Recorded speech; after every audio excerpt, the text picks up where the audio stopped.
Shalom, saudara yang kekasih di dalam Tuhan. Puji Tuhan kalau pada hari ini kembali kita berkumpul bersama-sama, kita memuji bersama-sama, kita menyembah Tuhan bersama-sama, kita merenungkan firman Tuhan bersama-sama. Ketika mulai dari hari Senin, minggu berjalan ini, saya sebenarnya masih ada hutang khotbah kepada saudara untuk melanjutkan kitab Keluaran dalam khotbah saya.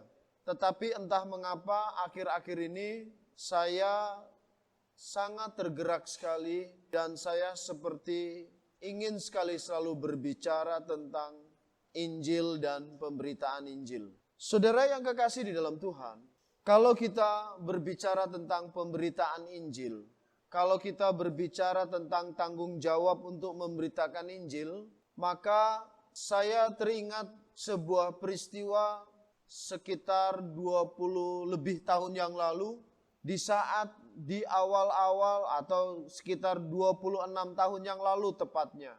Di saat di awal-awal kami merantau ke Poso.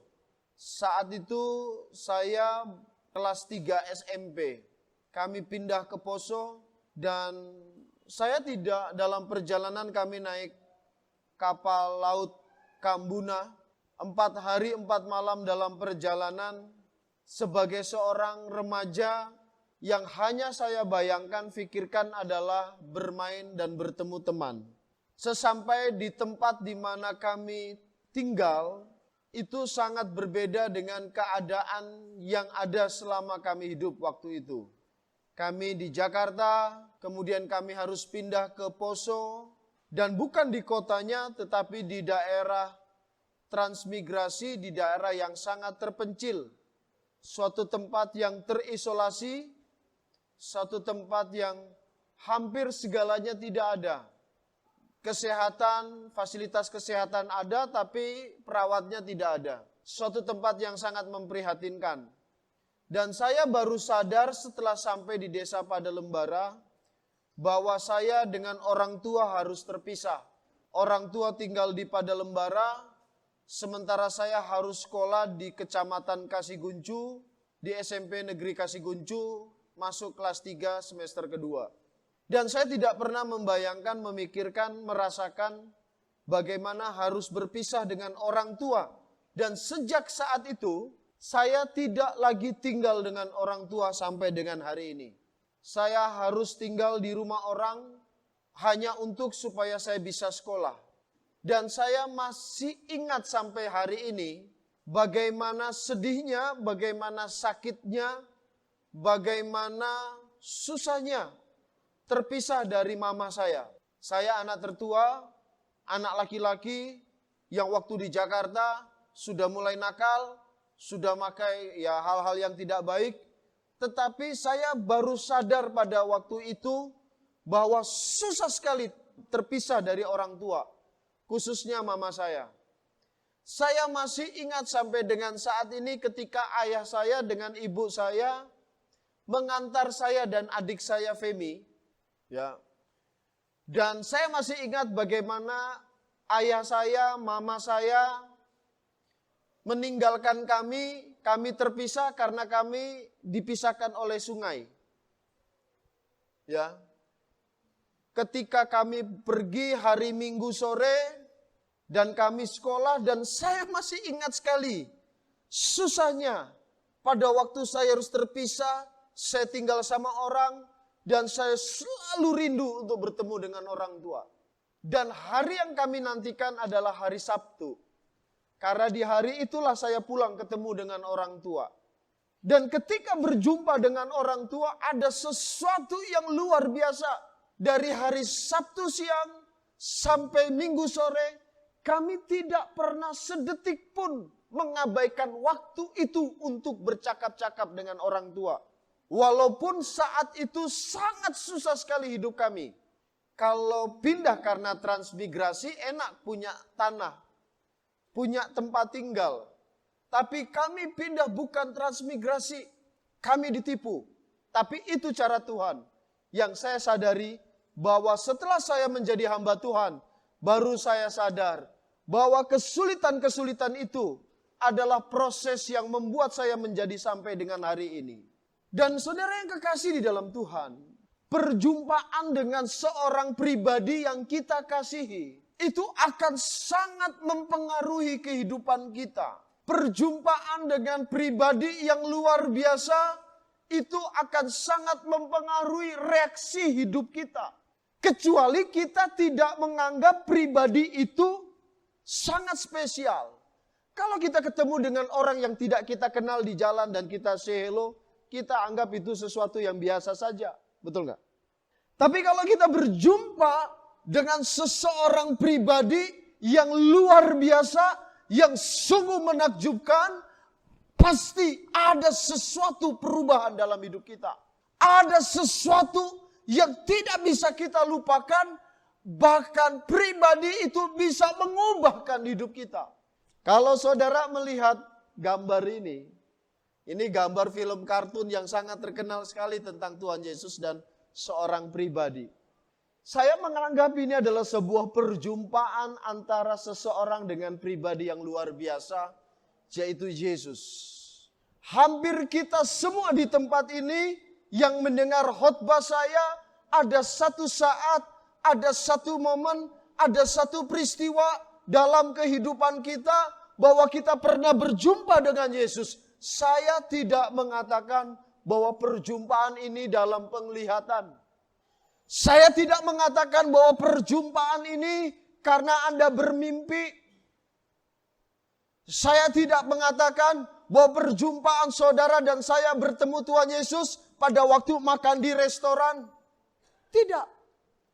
Tetapi perjumpaan yang saya maksudkan adalah ketika saudara dan saya mendengar berita Injil. Dan pada akhirnya saudara mengambil keputusan untuk menerima dia di dalam hati saudara dan saya. Itu adalah sebuah perjumpaan yang luar biasa. Itu adalah sebuah perjumpaan yang menakjubkan. Perjumpaan pertama kali saya dengan Yesus tahun 97. Dan momen itulah, waktu itulah yang mengubah seluruh kehidupan saya. Yang mengubah cara saya mengambil keputusan. Dan tahun 97, keputusan itulah yang pada akhirnya saya berdiri di hadapan saudara hari ini. Saudara yang kekasih di dalam Tuhan, khotbah saya pada saat ini saya berikan judul perjumpaan dengannya. Mari kita melihat ayat Alkitab yang akan kita bahas pada siang hari ini dalam Kisah Rasul pasal 4 ayatnya yang ke-1 dan ayatnya yang ke-2. Kita lihat dalam Kisah Rasul pasal 4 ayat 1 dan ayatnya yang ke-2. Kita baca bersama-sama. 1, 2, 3.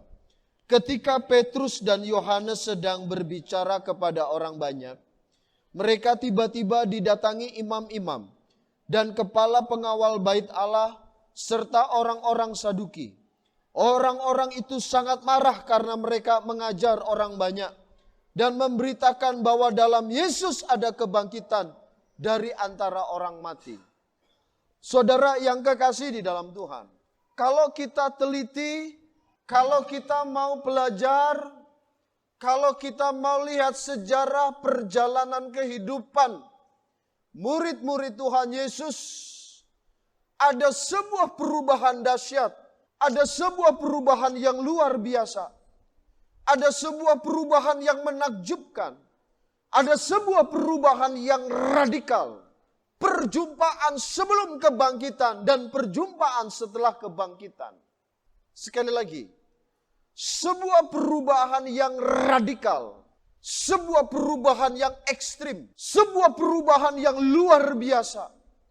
Di saat perjumpaan murid-murid Tuhan sebelum kebangkitan dan sesudah kebangkitan. Ada sebuah pertanyaan yang seringkali ditanyakan kepada orang-orang Kristen. Dan banyak kali orang-orang Kristen tidak bisa menjawab pertanyaan ini. Apakah pertanyaan itu? Buktikan kepada saya kalau Yesus benar-benar mati dan bangkit. Buktikan kepada saya kalau Yesus benar-benar adalah Allah yang menjadi manusia. Dia mati dan dia bangkit dari antara orang mati pada hari yang ketiga. Saudara yang kekasih di dalam Tuhan, jawabannya sangat jelas di dalam Alkitab. Jawabannya adalah setelah kebangkitan Yesus dan perjumpaan para murid-muridnya bersama-sama dengan Yesus yang pada akhirnya mengubah cara kehidupan orang anak-anak murid-murid Tuhan dengan sungguh-sungguh sangat ekstrim. Saya tanya, siapa murid Tuhan yang dengan terang-terangan mendampingi Yesus ketika Yesus ditangkap oleh dan dibawa ke hadapan Pilatus dan dia berjalan di Via Dolorosa sampai mati di kayu salib? Adakah? Hanya satu muridnya mendampingi ibu Yesus dan dia pun tidak terang-terangan, dengan jelas-jelas, dengan begitu ekstrimnya membela Yesus pada waktu Yesus dieksekusi. Semua murid-murid meninggalkan Yesus. Semua murid-murid tidak ada yang bertahan untuk berjalan bersama dengan Yesus. Saudara yang kekasih di dalam Tuhan, bahkan seorang murid yang sangat ekstrim, yang sangat-sangat semangat, seorang yang bernama Petrus pun pada akhirnya menyangkali kalau dia adalah muridnya Tuhan. Semua lari, semua meninggalkan Tuhan. Dan sampai pada akhirnya mereka sadar bahwa pada akhirnya Yesus mati terbunuh di kayu salib. Saudara yang kekasih di dalam Tuhan, apa yang terjadi setelah mereka menyadari bahwa Yesus mengalami kebangkitan? Pada hari yang ketiga, pada waktu ketiga wanita datang ke kubur Yesus, mereka mau lihat bagaimana keadaan Yesus yang ada di dalam kubur. Ternyata saudara yang kekasih, mereka tidak mendapati Yesus dari dalam kubur lagi. Mereka tidak berjumpa ada mayat Yesus di dalam kubur. Tetapi kemudian mereka berjumpa dengan Yesus. Dan kemudian mereka menyaksikan dengan mata kepala mereka bahwa Yesus telah bangkit. Saudara yang kekasih di dalam Tuhan, bagian pertama dalam khotbah saya adalah perubahan setelah kebangkitan. Ada sebuah perubahan yang dahsyat. Ada sebuah perubahan yang luar biasa yang terjadi dari murid-murid Tuhan Yesus ketika mereka menyadari bahwa raja mereka, guru mereka, Tuhan mereka bangkit dari antara orang mati. Saudara yang kekasih di dalam Tuhan, jalan salib yang terjadi atas Yesus sangat menakutkan. Ketakutan mereka bukan hanya pada waktu perjalanan dia Via Dolorosa. Perjalanan dari istana Pilatus sampai kepada bukit Golgota. Bukan itu. Dan itu sangat menakutkan sejak dari malam sebelum Yesus ditangkap. Murid-murid sudah ketakutan. Yesus sendiri pun ketika berdoa di hadapan Tuhan sampai berkata, kalau boleh cawan ini berlalu. Tapi bukan kehendakku yang jadi, tapi kehendakmu yang jadi. Sampai dia harus meneteskan keringat bagaikan darah. Bukan cuma bagaikan darah. Keringat yang bercampur dengan darah. Semua ketakutan yang dahsyat. Yang terjadi malam sebelum Yesus disalibkan. Sampai-sampai Yesus harus berdoa. Dia tinggalkan murid-muridnya. Dan berkata, bertahanlah, berjaga-jagalah 1 jam dengan aku. Yesus maju dan berdoa. Dia balik, dia jumpai murid-muridnya sedang dalam keadaan tidur. Yesus bertanya lagi kepada murid-muridnya, apakah engkau tidak bisa bersama-sama dengan aku 1 jam saja? Bergumul bersama-sama dengan aku. Dan pada akhirnya murid-murid tidur lagi. Dan Yesus berkata apa? Roh memang penurut, tapi daging lemah. Ayat itu yang selalu dipakai oleh anak-anak Tuhan untuk memberikan alasan jatuh ke dalam dosa. Ya salah-salah mak. Wong roh penurut tapi daging lemah. Ya salah-salah pak. Wong roh penurut tapi daging lemah. Ayat itu selalu menjadi, boleh katakan menjadi kambing hitam untuk dipersalahkan karena daging lemah. Saudara yang kekasih di dalam Tuhan. Saudara yang dikasihi Tuhan dan yang mengasihi Tuhan, penderitaan jalan salib itu sangat menakutkan sekali. Dan itu dialami oleh Yesus. Saudara yang kekasih di dalam Tuhan. Mari kita membaca sebuah peristiwa kebangkitan di dalam Lukas 24. Ada di sini. Ayat 10 sampai dengan ayat yang ke-11. Bagaimanakah respon murid-murid ketika mereka mengetahui Yesus bangkit? Perhatikan. Perempuan-perempuan itu ialah Maria dari Magdalena dan Yohana dan Maria ibu Yakobus. Dan perempuan-perempuan lain juga yang bersama-sama dengan mereka memberitahukan kepada rasul-rasul tentang kebangkitan Yesus. Tetapi bagi mereka perkataan-perkataan itu seakan-akan omong kosong dan mereka tidak percaya kepada perempuan-perempuan itu. Ketika tiga wanita ini menyampaikan tentang kebangkitan Yesus, mereka pun tidak langsung percaya terhadap berita yang disampaikan oleh perempuan-perempuan ini. Tidak serta-merta mereka percaya apa yang dialami oleh Yesus. Saudara yang kekasih di dalam Tuhan. Tetapi apa yang terjadi? Yesus langsung bertemu dengan mereka. Yesus bertemu dengan murid-muridnya ketika mereka sedang beribadah. Pada waktu mereka beribadah, saudara, apa yang mereka lakukan? Siapa yang tahu? Apa yang mereka buat ketika mereka beribadah setelah Yesus bangkit? Setelah Yesus mengalami kematian di salib? Semua pintu ditutup. Semua jendela ditutup. Kenapa mereka harus menutup? Karena saat itu mereka sedang ketakutan. Karena mereka takut ditangkap. Karena mereka takut dianiaya. Sehingga ibadah pun mereka harus sembunyi-sembunyi. Seperti hari ini yang ada dengan nama gerakan underground. Mereka bersembunyi. Mereka takut. Kalau mereka mengaku diri mereka Kristen. Tetapi saudara yang kekasih di dalam Tuhan. Satu saat ketika mereka sedang beribadah. Pintu ditutup, jendela ditutup, semuanya ditutup. Yesus tahu-tahu datang di tengah-tengah mereka. Dan Yesus berkata, hai murid-muridku, jangan kau tidak percaya lagi. Lihat tanganku, lihat lambungku yang telah dicucuk. Lihat lubang di tanganku, lihat lubang di lambungku. Aku benar-benar bangkit dari antara orang mati. Saudara yang kekasih di dalam Tuhan. Kalau kita membaca, kita melihat apa yang terjadi pada murid-murid Tuhan. Setelah mereka melihat dengan mata kepala mereka. Pada waktu perjumpaan pertama kali Yesus dengan murid-muridnya tidak lengkap. Karena pada waktu perjumpaan pertama dengan murid-muridnya tidak ada Thomas di situ. Ketika murid-muridnya berjumpa dengan Yesus, mereka takut karena mereka anggap dia adalah hantu.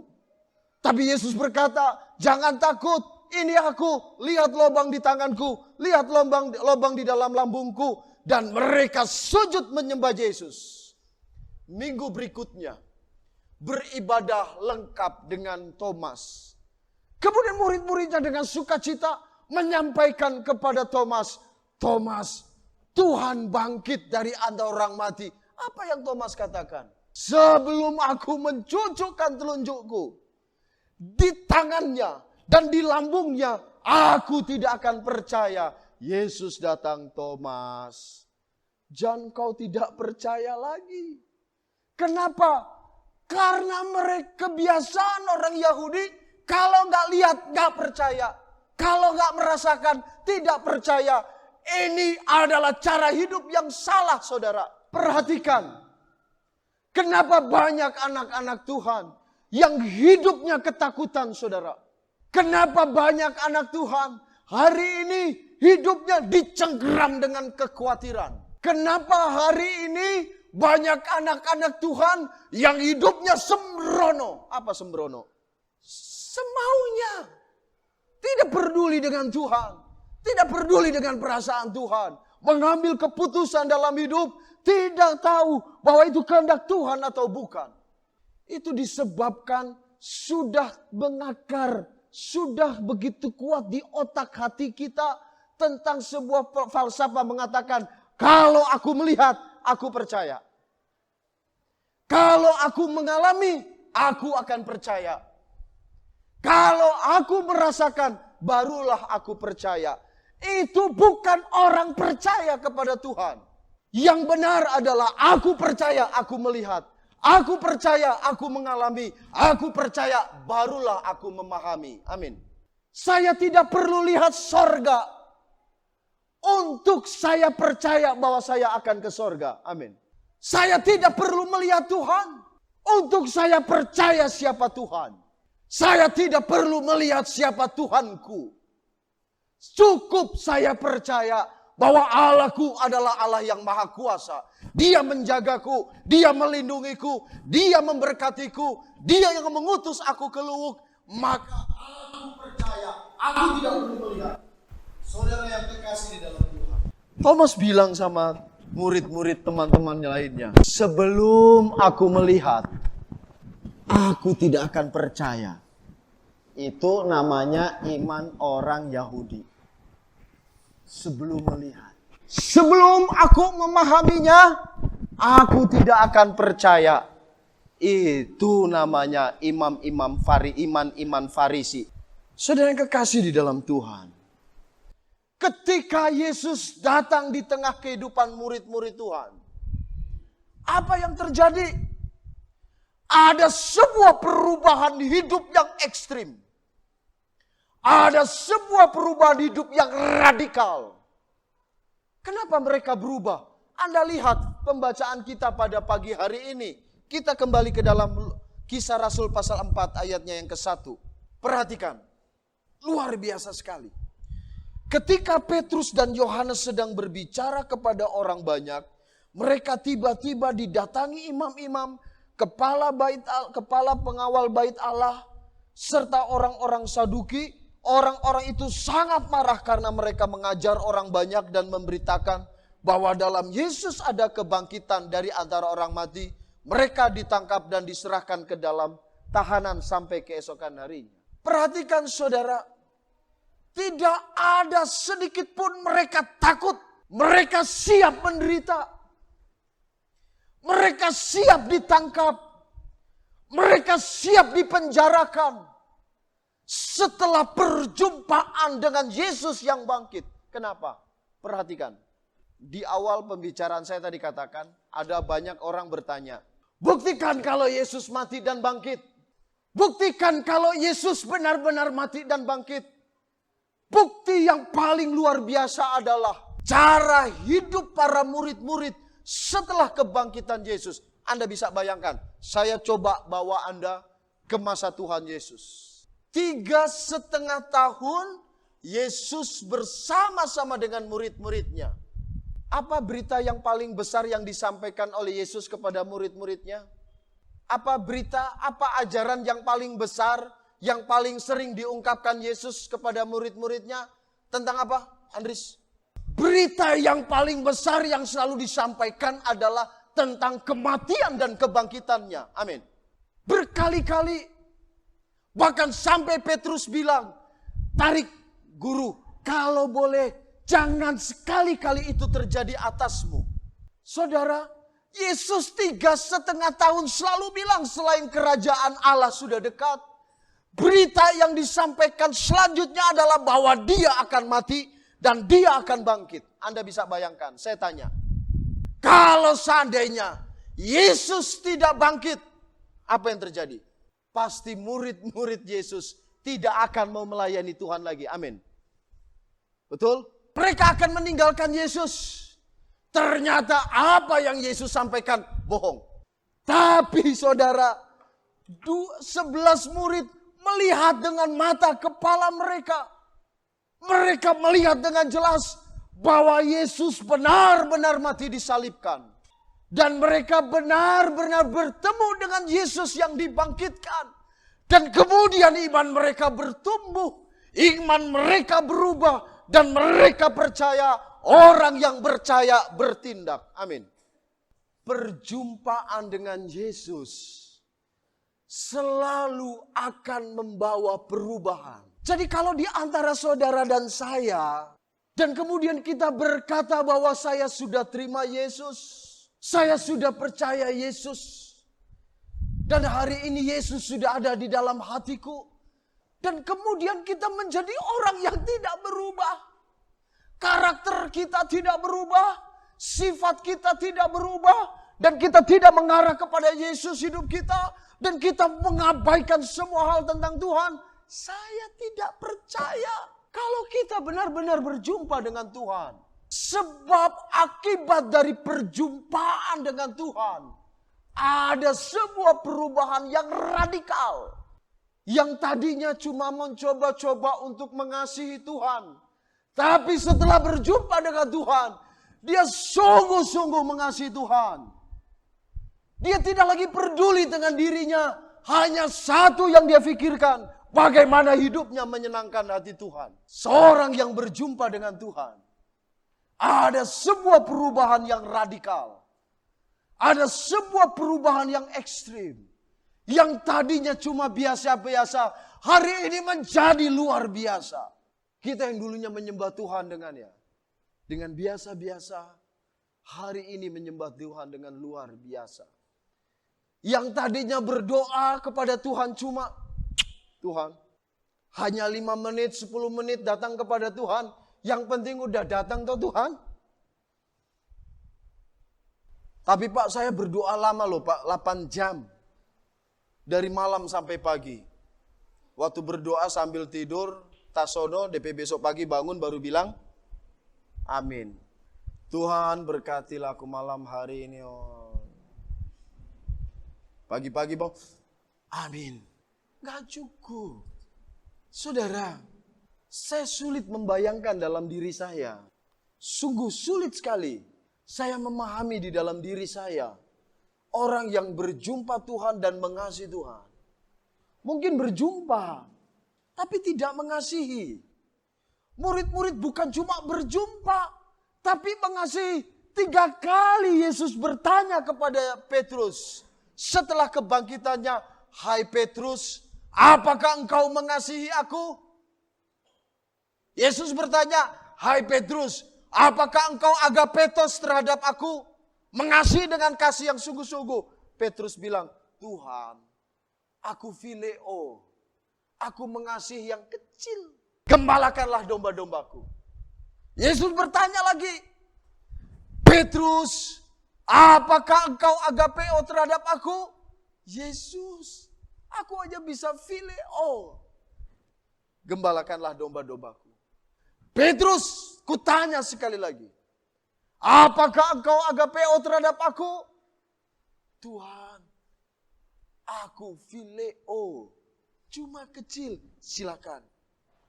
Pakai phileo itu. Nanti akan berubah menjadi agape. Tapi persoalannya hari ini, kita benar mungkin berjumpa dengan Tuhan. Tapi kalau kita tidak mengasihi Tuhan, maka pasti tidak ada perubahan dalam hidup ini. Iman kita bertahun-tahun cuma begitu terus. Flat. Turun. Kita tidak pernah mengerti apa yang dinamakan kembali kepada kasih mula-mula. Sebab orang anak Tuhan yang mengasihi Tuhan, itu nyata dari buahnya. Nyata dari tindakannya. Nyata dari sikapnya. Nyata dari perkataannya.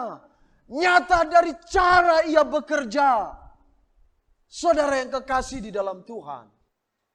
Perjumpaan dengan Tuhan akan selalu membawa perubahan yang radikal. Keputusan-keputusan hidupnya hanya untuk Tuhan. Yang dia tahu, yang dia pahami, yang menjadi makanannya, yang menjadi minumannya, yang menjadi kerinduan di dalam hatinya, hanya mau mengasihi Tuhan. Dia bekerja untuk kemuliaan Tuhan. Dia bekerja untuk menyenangkan hati Tuhan. Dia melayani untuk menyenangkan hati Tuhan. Ini bukan berbicara tentang action. Tapi ini bicara tentang hati. Hati-hati saudara. Kalau hati kita sudah keras membatu, pada akhirnya setan akan membuat benteng setan dalam hidup kita. Kalau sudah ada benteng setan di dalam hati kita, itu akan sulit untuk menghancurkannya. Benteng setan itu bisa kebencian, bisa kebiasaan dosa, bisa kemarahan, bisa dendam, dan itulah yang dinamakan akar pahit dalam diri kita. Itu semua disebabkan karena kita tidak mengasihi Tuhan. Anda bayangkan saudara yang kekasih di dalam Tuhan. Tidak mungkin murid-murid Tuhan melakukan tindakan-tindakan yang radikal. Melakukan tindakan-tindakan yang luar biasa. Mereka siap mati. Mereka siap dipenjarakan. Mereka siap dikucilkan. Mereka siap dikatakan sesat. Mereka siap melakukan apa saja bagi Tuhan. Kenapa? Karena mereka mengasihi Tuhan. Karena mereka berjumpa dengan Tuhan. Gunung kan kudaki, lautan kan kuseberangi, untukmu Nyai. Karena cinta. Tapi kalau tidak mencintai, maka segalanya akan hambar. Rumah tangga yang cintanya mulai hambar, maka mulai susah menjalin hubungan suami istri. Berkomunikasi susah, berjalan susah, menghadapi hidup susah. Kenapa? Mulai hambar. Kalau hidup kita, cinta kita kepada Tuhan mulai hambar, saya mau bilang, maka hidup kita hanya akan ada satu warna, abu-abu. Segalanya jadi hambar. Segalanya menjadi tidak indah. Tapi ketika engkau hidup di dalam Tuhan, ketika engkau mencintai Tuhan, ketika engkau mengasihi Tuhan, ketika engkau jatuh cinta kepada Tuhan, ketika tiap pagi engkau berjumpa dengan Tuhan, ketika setiap saat engkau berjumpa dengan Tuhan, malam engkau berjumpa dengan Tuhan, pagi engkau berjumpa dengan Tuhan, akan penuh warna dalam hidup ini, sekalipun sekitar kita hitam semua. Tiap pagi saya berjumpa dengan Tuhan di sini. Kalau Boni tidur di sini, maka saya di sana. Kalau Boni dan Timo tidur di sini, maka saya bertemu Tuhan di sana tiap pagi. Tapi kalau pagi saya lihat di situ tidak ada sendal kuning, maka saya langsung di sini. Tidak ada sendal kuning berarti tidak ada Boni tidur di sini. Sebenarnya tempat favorit saya berdoa di sini sebenarnya. 1 jam lebih saya berlutut di hadapan Tuhan, saya duduk di hadapan Tuhan. Saya coba, kenapa enggak di muka salib? Ya, berlutut di sini, ada salib di sini. Kenapa enggak begitu? Umur saya sudah 40 lebih.